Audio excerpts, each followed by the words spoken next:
समादरणीय धार्मिक सज्जन वृंद,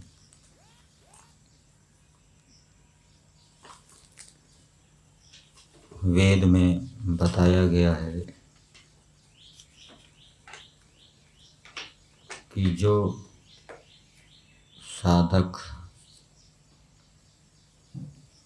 योग मार्ग में तीव्रता से चलता है, आध्यात्मिक मार्ग में तीव्रता से चलता है,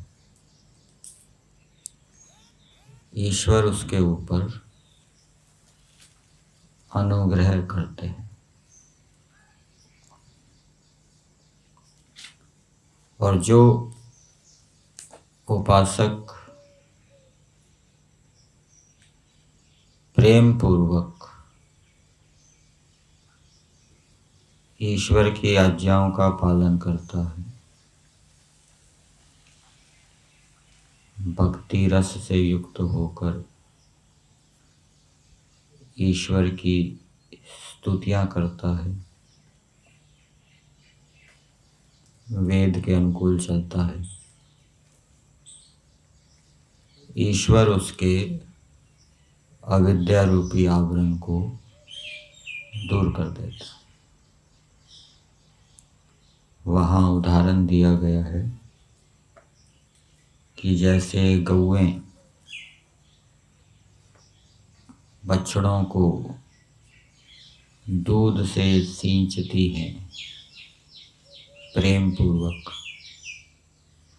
अथवा जैसे माता नवजात शिशु को हार्दिक भावनाओं से युक्त होकर दूध से सींचती है, वैसे ही जो उपासक अत्यंत प्रेम की भावनाओं से युक्त होकर परमेश्वर को सींचता है, परमेश्वर की स्तुति करता है, परमेश्वर की आज्ञाओं का पालन करता है, तो परमेश्वर उसकी अविद्या को दूर करते हैं, उसके अविद्या के आवरण को हटाते हैं।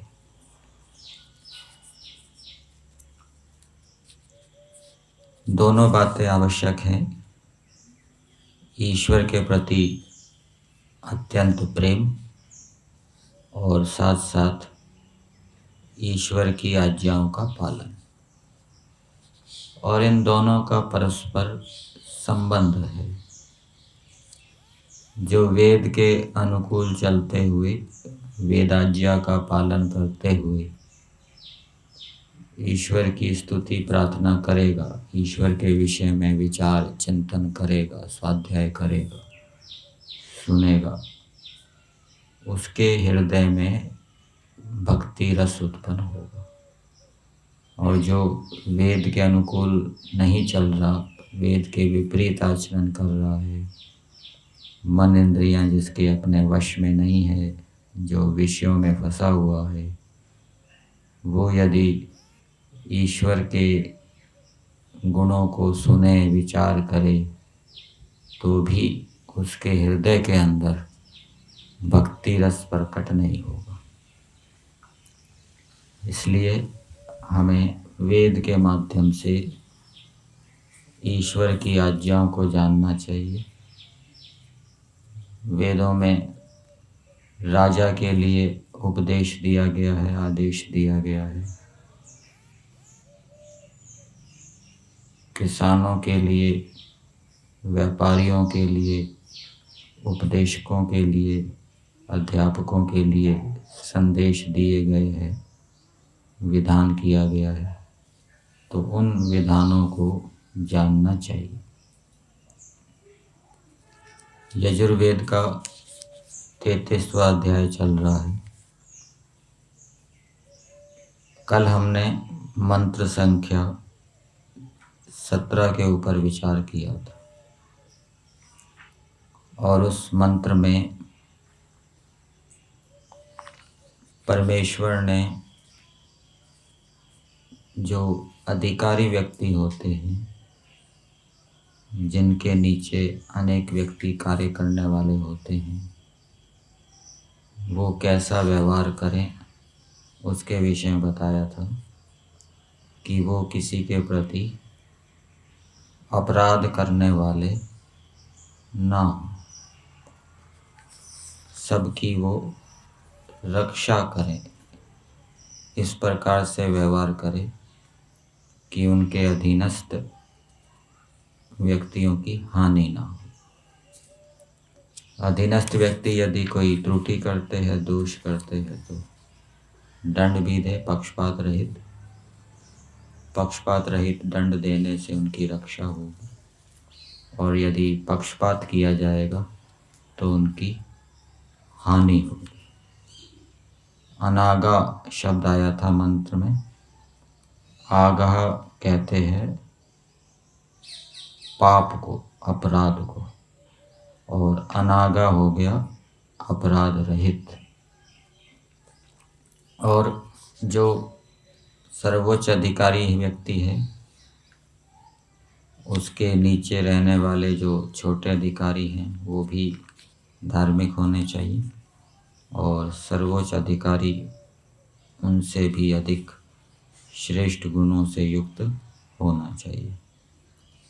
ये संदेश अधिकारियों के लिए, राजाओं के लिए मंत्र में दिया गया था।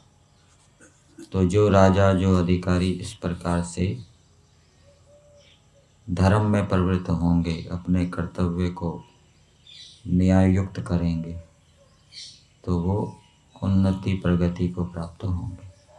उनके अंदर परमेश्वर के प्रति भक्ति रस उत्पन्न होगा। और भावार्थ में ये भी बताया था कि राजा आदि को अपनी रक्षा भी करनी चाहिए, दूसरों की रक्षा भी करनी चाहिए, और यह सबके ऊपर लागू होगा।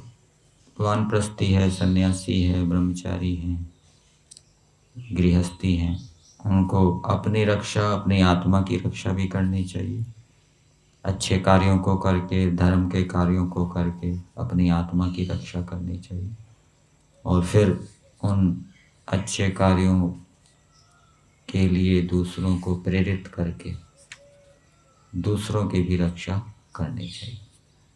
और ईश्वर ने ये जो संसार के अंदर अद्भुत रचनाएं बनाई है, विविध रचनाएं बनाई है, सूर्य, चंद्रमा, पृथ्वी आदि, इनको देखकर ईश्वर को धन्यवाद देना चाहिए, ईश्वर के उपकारों को स्मरण करना चाहिए कि ईश्वर ने कितने महत्वपूर्ण पदार्थ बनाए, हमारी रक्षा कर रहा है इनके माध्यम से।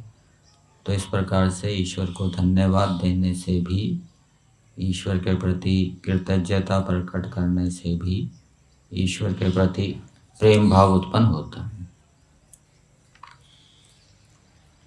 आज मंत्र संख्या 18 का स्वाध्याय किया गया।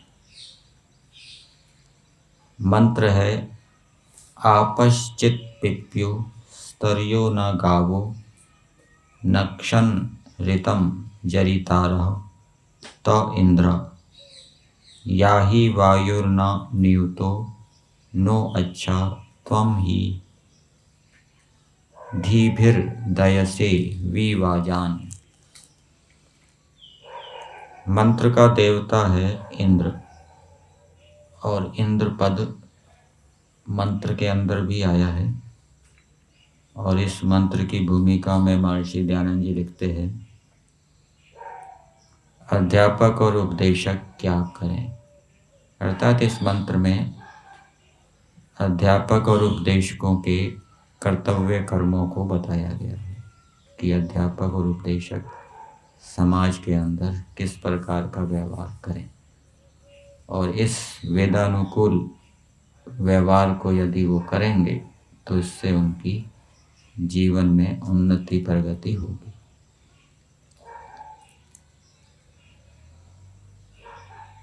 अध्यापक और उपदेशक क्या करें? भावार्थ में हमें इसका उत्तर मिलेगा। भावार्थ में दिया है,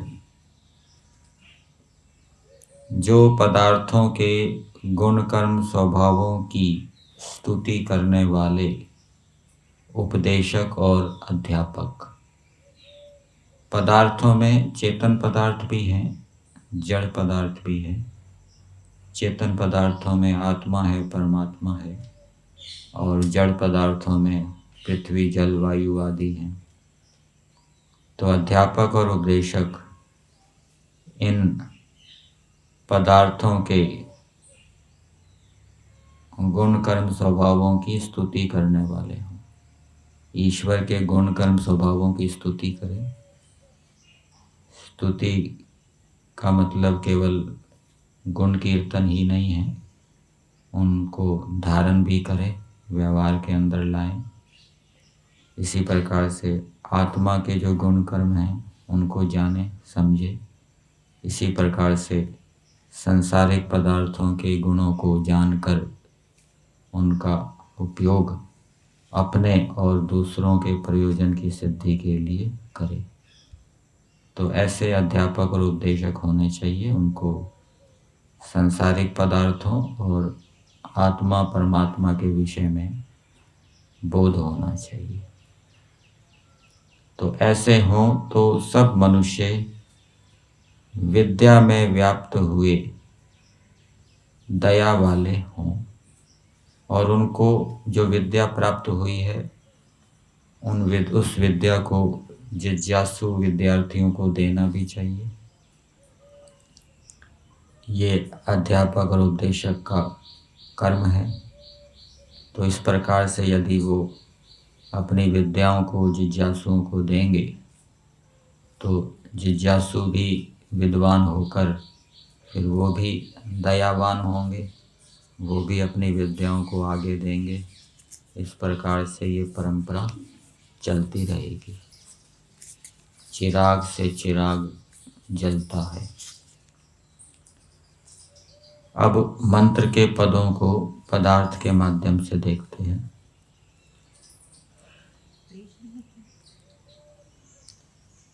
पदार्थ में दिया है, हे इंद्र, परम ऐश्वर्य युक्त विद्वान। विद्वान को संबोधित किया जा रहा है। विद्वान कैसा हो? परम ऐश्वर्य युक्त हो। ईदि ऐश्वर्य धातु से इंद्र बनता है। इंद्र नाम परमेश्वर का भी है।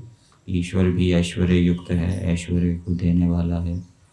विद्वान को भी उत्तम उत्तम गुण कर्म स्वभावों से युक्त होना चाहिए। तो ऐसे उत्तम गुण कर्म स्वभावों से युक्त विद्वान को संबोधित करते हुए कहा जा रहा है, ते आपके जरितारह स्तुति करने वाले आपह जलों के तुल्य पिप्युः बढ़ते हैं। यहाँ पर भावार्थ में वाचक लुप्तोपमा अलंकार दिया है। तो एक उपमा तो जलों की दी गई है कि जैसे जल बढ़ते हैं, इसको इस रूप में समझना चाहिए जैसे नदियों के जल आगे आगे बढ़ते जाते हैं समुद्र की ओर। इसी प्रकार से जो विद्वानों की स्तुति करते हैं, विद्वानों के गुण कर्म स्वभावों को धारण करते हैं, तो वो भी जीवन में आगे बढ़ते हैं, अपने चरम लक्ष्य की ओर बढ़ते हैं। उनकी आत्मा की उन्नति होती है, विवेक बढ़ता है। और स्तर्यः विस्तार के हेतु गावः किरणें न जैसे सत्य को व्याप्त होते हैं। स्तर्यः ये किरणों का विशेषण दिया है। संस्कृत भाग में इसका अर्थ दिया है स्तृणन्ति याभिः, जिनसे विस्तृत होते हैं। सूर्य जो है वो किरणों के माध्यम से विस्तार को प्राप्त होता है। दीपक भी किरणों के माध्यम से विस्तार को प्राप्त होता है। तो ऐसी जो किरणें हैं जिनके कारण से सूर्य, दीपक आदि अग्नि विस्तार को प्राप्त होते हैं, तो जैसे किरणें जैसे रितम सत्य को व्याप्त होते हैं, तो जो जिज्ञासु, जो विद्यार्थी विद्वानों का संग करते हैं और विद्वानों का संग करके उनके जैसा बनने का प्रयास करते हैं, उन्होंने जो विद्या दी उसको धारण करते हैं, उनके गुण कर्म स्वभावों को अपनाते हैं, तो वो बढ़ते हैं।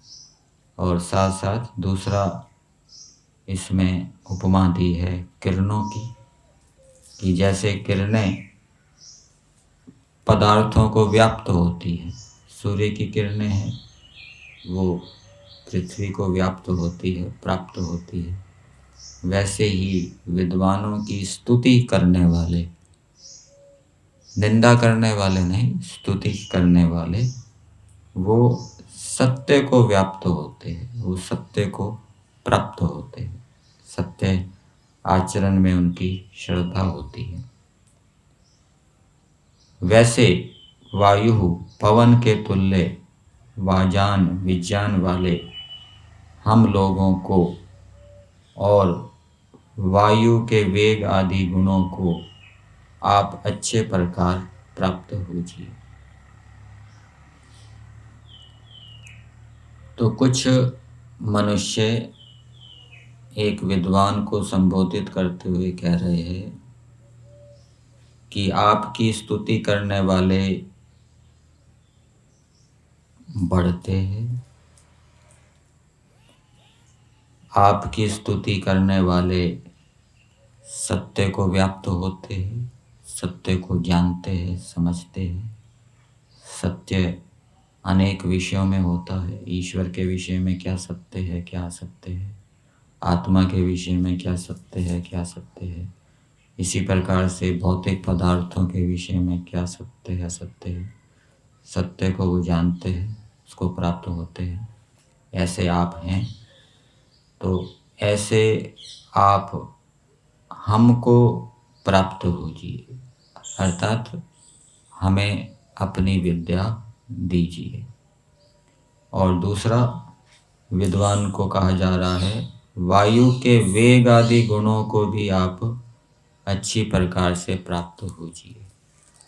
वायु के अंदर वेग गुण बताया गया है, तो इसी प्रकार से आप भी वेग गुण को प्राप्त होजिए, अर्थात तीव्रता से आप आगे बढ़िए, लक्ष्य की ओर आगे बढ़िए। विद्या, तीव्रता से विद्या को बढ़ाइए, तीव्रता से विवेक को बढ़ाइए। फिर आगे दिया है जिस कारण धीपि बुद्धि व कर्मों से विशेषकर कृपा करते हो। तो विद्वान को क्या करना चाहिए, अध्यापक और उपदेशकों को क्या करना चाहिए, जो उन्होंने विद्वानों के, गुरु आचार्यों के संग से बुद्धि प्राप्त की है, जो अच्छे अच्छे कर्म उन्होंने धारण किए हैं, अध्यापक और उपदेशकों ने गुरु आचार्यों के संग से, तो वो उस बुद्धि को दूसरों को भी दे। जो जिज्ञासु योग्य विद्यार्थी हैं उनको उस बुद्धि को, उस ज्ञान को दे। और जो उन्होंने कर्मों, जिन कर्मों को धारण किया है, उन कर्मों को दूसरों को भी धारण कराए। तो इस प्रकार से आप करते हो, इससे भी सत्कार के योग्य हो। और विद्वान से भिन्न जो मनुष्य हैं, अध्यापक और उपदेशकों से भिन्न जो मनुष्य हैं, जो उनसे लाभान्वित होते हैं कर्मों के विषय में या विद्या के विषय में, उनका भी ये कर्तव्य है कि वो ऐसे विद्वान का सत्कार करें। तो मंत्र के अंदर अध्यापक और उपदेशकों के विषय में बताया गया है कि अध्यापक और उपदेशक ऐसे होते हैं कि जिनकी स्तुति करने वाले बढ़ते हैं। अर्थात एक तो उनसे जो लाभान्वित हो रहे हैं उनको उनकी स्तुति करनी चाहिए जिससे कि वो बढ़ें, और उनकी स्तुति करने वाले सत्य को प्राप्त होते हैं, उनकी अविद्या दूर होती है। और ऐसे विद्वानों को, जिज्ञासुओं को प्राप्त होना चाहिए, उनको अपनी विद्या देनी चाहिए। ये विद्वानों का कर्तव्य है। और विद्वानों के अंदर वेग गुण होना चाहिए, शीघ्रता से वो विद्या को प्राप्त करने वाले हों, शीघ्रता से विद्या को देने वाले हों, ऐसी विशेषता विद्वानों के अंदर होनी चाहिए। तो जब इस प्रकार से विद्वान होंगे तो उनके पढ़ने वाले जो विद्यार्थी होंगे उनके अंदर भी ये विशेषता आएगी, तो वो भी विद्या में व्याप्त हुए दया वाले होंगे। दया से विशेषकर कृपा करते हो तो उनके विद्यार्थी भी फिर दूसरों को विद्या देंगे, सत्य से युक्त होंगे, अच्छे अच्छे गुणों से युक्त होंगे। और ये अध्यापक और उपदेशकों की विशेषताएं आपको विदुर नीति के अंदर भी मिलेगी। वहाँ श्लोक दिए गए हैं व्यवहार भानु के अंदर। पंडित किसको कहते हैं? आत्मज्ञान समारंभस तितिक्षा धर्म नित्यता यमर्था नापकर्षन्ति स वै पंडित उच्यते।